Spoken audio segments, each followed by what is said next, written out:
I don't consider these things. It talks about how religion doesn't matter. جب اتنی بڑی چیزیں ہوتی ہیں, these things don't matter. Oh, Hindus should marry Muslims. Oh, Muslims should marry Hindus.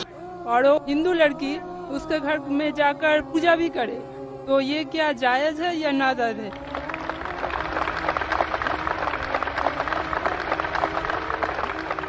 کا اچھا سوال ہے کہ اگر ایک مسلمان لڑکا ہندو لڑکی سے شادی کرتا ہے تو کیا وہ مسلمان لڑکا ہندو کے گھر میں جا کے نماز پڑھ سکتا ہے, اور کیا وہ لڑکی مسلمان کے گھر میں پوجا کر سکتی کہ نہیں؟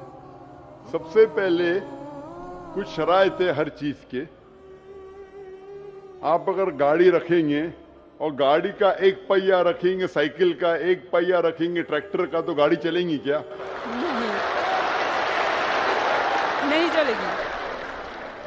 یا چاروں سائیکل کر دو یا چاروں ٹریکٹر کر دو. اسی لیے قرآن کی آیت سورہ بقرہ کی سورہ نمبر 2 آیت نمبر 221 میں اللہ تعالیٰ فرماتے ہیں کہ آپ مشرکہ سے شادی نہیں کر سکتے جب تک وہ ایمان نہ لائے. مطلب جو غیر مسلم ہیں اور شرک کر رہی ہے اس سے آپ شادی نہیں کر سکتے جب تک وہ ایمان نہ لائے. اور ایک ایمان لانے والی عورت چاہے کتنی بھی بدصورت ہو وہ ایک مشرکہ سے بہتر ہے. اور آگے آیت کہتی ہے کہ لڑکیاں مشرک لڑکے سے شادی نہیں کر سکتی جب تک وہ ایمان نہ لائے. ایک مومن آدمی چاہے کتنا بھی بدصورت ہو وہ بہتر ہے بنسبت جو شرک کرتا ہے. اس کی وجہ یہ ہے کہ اسلام میں لکھا ہے کہ اگر آپ خدا کے علاوہ کسی کو اور پوچھتے ہیں, کسی اور کی عبادت کرتے ہیں, یہ سب سے بڑا گناہ ہے.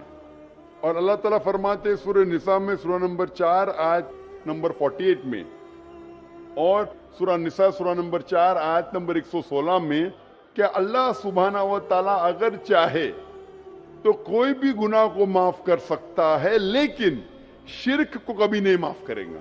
اگر ایک انسان مشرک جیسا مر گیا تو اللہ تعالیٰ کبھی بھی اسے معاف نہیں کر سکتا, کیونکہ مشرک وہ شخص ہے جو شرک کرتا ہے.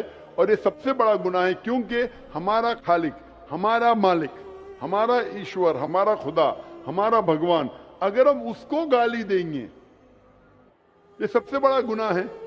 جس نے ہمیں زندگی دی, جس نے یہ ساری چیزیں ہمیں دی دنیا میں, اگر ہم اس کو گالی دیں گے, اس کے علاوہ کسی اور کی عبادت کریں گے, یہ شرک ہوا. تو اسی لیے اسلام میں اجازت نہیں ہے کہ ایک مسلم لڑکا یا لڑکی کوئی مشرک لڑکا یا لڑکی سے شادی کرے, یہ اجازت نہیں ہے. جہاں تک کہ سوال ہے کہ ایک عام مسلمان ہندو گھر میں نماز پڑھ سکتا ہے, اگر اس کے سامنے کوئی مورتی نہیں ہے تو وہ نماز کہاں بھی پڑھ سکتا ہے اگر جگہ صاف ہے. ہمارے رسول محمد صلی اللہ علیہ وسلم فرماتے کہ ساری دنیا, ساری دھرتی مومن کے لیے مسجد ہے. یعنی ساری دنیا آپ کہاں بھی نماز پڑھ سکتے, دیکھنا چاہیے کہ صاف ہے, آپ نماز پڑھ سکتے. تو یہ آپ جا کے اگر ہندو کا گھر میں جاتے اور وہ صاف ہے, کوئی مورتی آگے نہیں ہے, نماز پڑھنے میں کوئی حرج نہیں ہے. ضروری نہیں ہے کہ آپ کو شادی کرنا چاہیے پھر آپ نماز پڑھ سکتے. شادی کرنے کی ضرورت نہیں ہے, نماز پڑھنے کا اگر صاف جگہ ہے تو کوئی حرج نہیں. اسی لیے شادی کے لیے شرط ہے کہ دونوں کا ایمان ہو. اور اگر آپ ہندو مذہب پڑھیں گے تو ہندو مذہبی کتاب میں بھی یہی لکھا ہے جو میں نے پہلے پیش کیا, پہلا جو سوال تھا بھائی صاحب کا, اور میں نے کہا کہ ہندو مذہب میں بھی یہی لکھا ہے نا تس پتیماستی, اس ایشور, اس بھگوان, اس خدا کا کوئی عکس نہیں, کوئی مورتی نہیں, کوئی فوٹوگراف نہیں, کوئی پینٹنگ نہیں, کوئی پورٹریٹ نہیں, کوئی آئیڈل نہیں, کوئی اسٹیچو نہیں.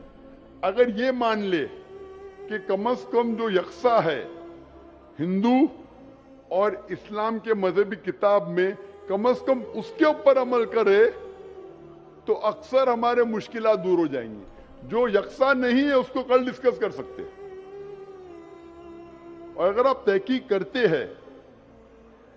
کرتے ہندو مذہب کی کتاب پڑھتے اور اسلام مذہب کی کتاب پڑھتے, دونوں میں لکھا ہے خدا ایک ہے.